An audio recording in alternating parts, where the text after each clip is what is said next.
okay? There we go. Okay, so tied our anchor on this tree. You can see we use the towel to try to protect at least 3 points on the tree. Yeah. And because this tree is a little bit thicker, this is actually a good size swing for this because Okay. you start from the back and Yeah. then wrap it around once, as opposed to that one where we started from the front and then wrapped it around twice. Now, a tree like this, is this the maximum size? I'm wondering if you need this front strap. You don't. You don't? Okay. This is actually just to get rid of the slack. Okay, Now, just making sure. Hand me one of those Carabiners. What I do when I... Just move the stuff over here. Okay, so...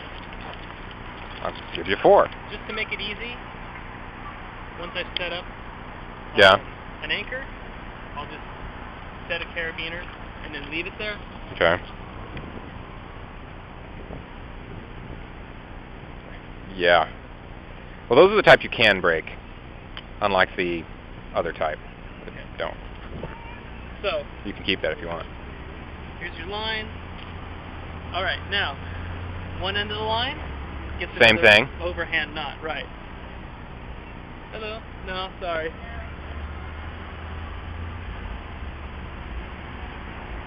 That's unusual. What are they asking? We smoke weed. Oh. Yeah. Alright. Always ask that to the people holding cameras. Just for the sake, again, I'm making kind of a bigger loop. Okay. Just to make it a little bit easier. Kind of curious what you're going to do with this because... Okay, so we have our overhand loop. Well, it's not actually bigger. Well, this is much smaller. Okay. We have a permanent loop in that. So this one you're not actually going to tighten at all. This side does not get tightened. Got it. So that will look like this when it's set up. Okay. Now. Oh, it looks like it's just flattening out by itself. Do you have to worry about that? About what? Well, the line being sideways instead of being straight.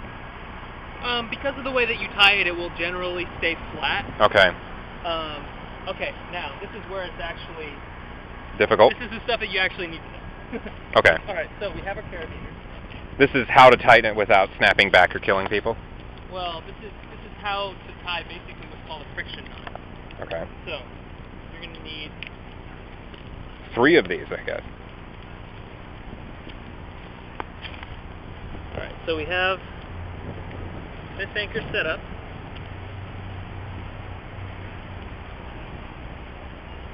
It's close.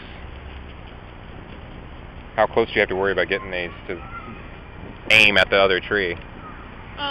You want it to be, well, I mean, the idea is that you don't want the anchors to be weighted unevenly. Yeah. Like, see how, if it's way off to one side, yeah, this is going to be really tight, this is not. and that's that's bad, because it's going to twist. As evenly weighted as possible. Okay. Now, alright.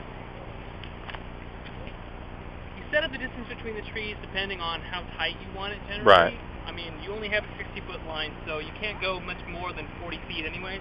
That's a really long line. That's like, you could probably do a line about the distance between these 2 trees. That's maximum?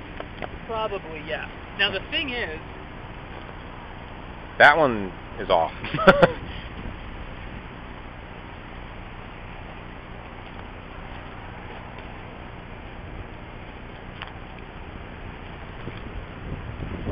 That's better. Okay, so... Now, this is another thing. It's determining where to put the clove hitch, because this determines how much space you have between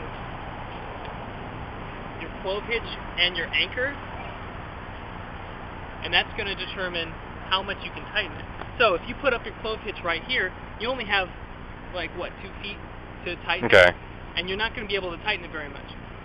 But if you put it way out here, you're going to have a whole lot of space, which means you can get it really, really tight and still have a little bit of space to go with, but you're going to have less line to walk on. So you have to find this happy medium, and usually it's somewhere, you want to have at least 4 or 5 feet between where this carabiner is going to be. Okay.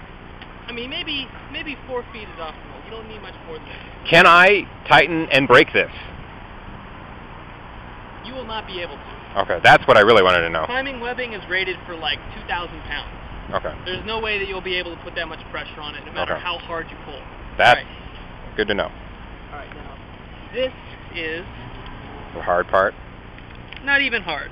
Well, so far it's been fairly simple so far. Well, so far none of this stuff is really relevant because we just made permanent knots with our anchors. So this is how you actually set up the slack line. You put your anchors, you have your carabiners on the thing, you attach one end of the line to one anchor, then you make a clove hitch. Now, this is a kind of really easy way to do this. Take it in your left hand, wrap behind, wrap over.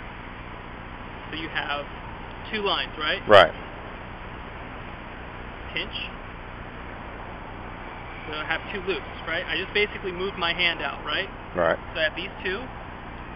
I fold the one on the right over the one on the left, and then put something through these two loops, namely my carabiner.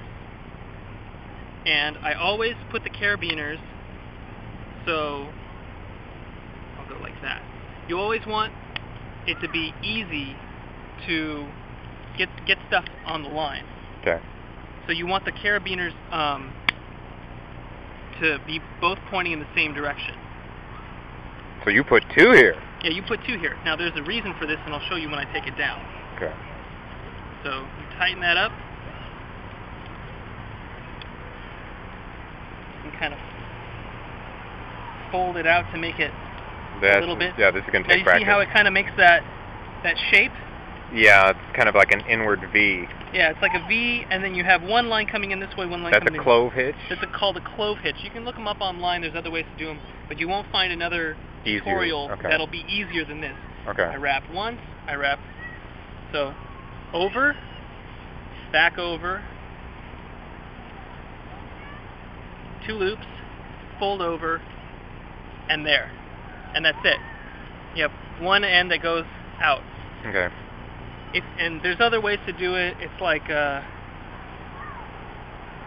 if you make a loop, how's it go? You make a loop going this way, and then you make a loop going this way, and then you like fold it over itself. It looks kind of messy there, but then that also makes a clove hitch. But this is the easiest way because it also gives you the loops that you can just throw the carabiners onto. So I have two carabiners. Make sure that they're side by side. Right. You don't want the line in between them. This knot is not going to move at all. Okay. So that's the hardest part. well, that's going to take practice. It's going to take practice, but it won't take that much practice. The more you do it, the more times easier it'll become. And so I make sure that my gate is on the same side because it just makes it easier. And I go in. And back here. And then got a lot of extra slack there. That's good. It doesn't matter if you have extra slack. Now You put them through both. I take the line, put them through both. You treat it like it's one carabiner. Got it. The reason that you have two is to make it easier to get rid of the knot when you take the line in. Why would you have 6? I'll explain in a second. Okay, I guess that's different, I guess. So basically I made one loop, right? Right. One loop.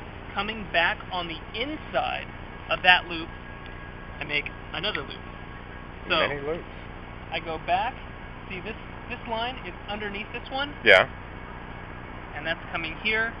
So you make room with that first loop you made, and then you pull. It goes under. Inside. It's always going that way. And then one more. So you come back, you go through here again, and you see it just kind of goes inside you there. have this. So you have the first loop you made, the second loop you made, and now this is why you don't tighten it too early because you can't get it in. Right, you can't get it inside. So you have to kind of pull on this and then work it in. And just pulling on it will actually kind of set it up. And so actually right now this is a friction knot. Really? And that'll hold? This will hold, the friction by itself. And then what you do is you tighten it from here. And the easiest way to do that is pull. is pull. Stand back. Pull. Stand back what? Oh.